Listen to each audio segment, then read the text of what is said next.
नमस्कार दोस्तों, आज हम लोग बात करेंगे ब्लू चिप स्टॉक और कॉफ़ी कैन पोर्टफोलियो पर। दोस्तों, आपने सुना होगा कि ये स्टॉक ब्लू चिप है, वो स्टॉक ब्लू चिप है, इसको ले लेते हैं, काफ़ी अच्छा है, लॉन्ग टर्म के लिए अच्छा रहेगा। लेकिन आपने कभी सोचा कि ये शब्द आया कहाँ से? क्या इस शब्द का शेयर बाजार से कोई लेना देना है या यूं ही लोग कहते रहते हैं? और इसे वाइट, ग्रीन या रेड क्यों नहीं कहते हैं, ब्लू ही क्यों कहते हैं? तो दोस्तों, पोकर गेम में जब आप जुआ खेलने जाते हैं तो आपको चिप्स मिलती है, आप पैसे देते हैं, उसके बदले में आपको चिप मिलती है। वो चिप से आप पोकर खेलते हैं। तो वो अलग अलग कलर की चिप्स होती है, उसमें जो ब्लू कलर की चिप होती है उसका दाम सबसे ज़्यादा होता है, इसलिए वैल्यूएबल स्टॉक्स को हम लोग ब्लू चिप स्टॉक कहते हैं। और इस शब्द का इस्तेमाल सबसे पहले डॉ जोन्स के एम्प्लॉय ओलिवर जिंगोल्ड ने किया था 1923 में।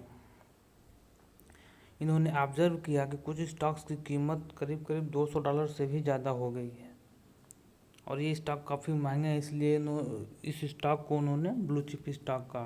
लेकिन दोस्तों, आज के समय में ज़रूरी नहीं है कि ऐसे स्टॉक्स को ही ब्लू चिप के हैं जो महंगे हैं। अच्छे स्टॉक, ब्लू चिप स्टॉक सस्ते भी हो सकते हैं, क्योंकि कंपनी आजकल शेयर को स्प्लिट कर देती हैं, बोनस दे देती हैं, तो उससे स्टॉक्स का दाम जो है कम हो जाता है, लेकिन वो रहते हैं। दोस्तों, ब्लू चिप स्टॉक की कुछ खासियत ऐसी होती है, जैसे उसका एम कैप काफ़ी बड़ा होता है, या लार्ज कैप या मिड लार्ज होते हैं। लिक्विडिटी अच्छी रहती है, यानी कि आप जब चाहे खरीद सकते हैं, जब चाहे बेच सकते हैं। लिक्विडिटी का कोई इशू नहीं आएगा। इनमें ऑपरेटर का रिस्क नहीं होता है, क्योंकि इसका एम कैप बहुत ज़्यादा है, तो उतना पैसा बहुत ज़्यादा किसी एक आदमी के पास हो कि वो उसको ऑपरेट कर पाए, मतलब इम्पॉसिबल समझ के रखिए इसको। इस तरह के स्टॉक कंसिस्टेंट फाइनेंशियल परफॉर्मेंस देते हैं। साल दर साल इनकी फाइनेंशियल परफॉर्मेंस अच्छी रहती है, कंसिस्टेंट रहती है और आपको अच्छे रिटर्न मिलते हैं। डिविडेंड पेइंग भी होते हैं, आपको हर साल डिविडेंड भी मिलता है। तो ये कुछ खासियत होती है दोस्तों।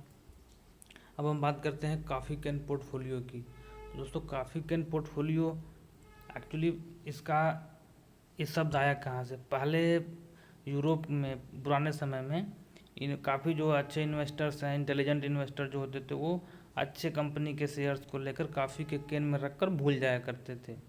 और कुछ समय के बाद उस शेयर्स की कीमत 5 साल, 10 साल, 8 साल के बाद काफ़ी अच्छी कीमत मिलती थी, और इस तरह से उस स्टॉक्स को कॉफ़ी कैन स्टॉक्स या उनके पोर्टफोलियो को कॉफ़ी कैन पोर्टफोलियो कहा जाने लगा।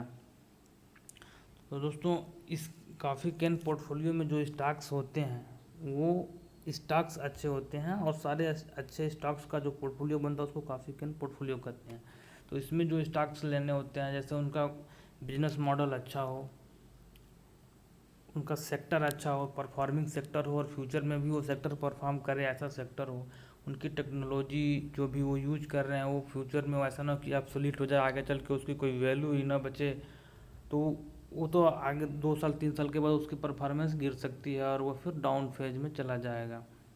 ब्रांड ट्रस्टेड हो, हर सेक्टर में दोस्तों सेक्टर अच्छा है, टेक्नोलॉजी अच्छी है, लेकिन उसका वो ब्रांड की कोई वैल्यू नहीं है, लोग उसको उस पर ट्रस्ट नहीं करते, उसकी क्वालिटी पे ट्रस्ट नहीं करते हैं, तो सेक्टर लीडर भी नहीं, अक्सर सेक्टर लीडर्स होते हैं। कॉफ़ी कैन पोर्टफोलियो के जो भी ब्लू चिप स्टॉक होते हैं वो आपके सेक्टर लीडर ही या सेकंड लीडर में ही वो उसे स्टॉक्स मिलते हैं। तो दोस्तों, ये होता है कॉफ़ी कैन पोर्टफोलियो। अगर आपको वीडियो पसंद आया तो लाइक कीजिए और चैनल को सब्सक्राइब कीजिए। जय हिंद।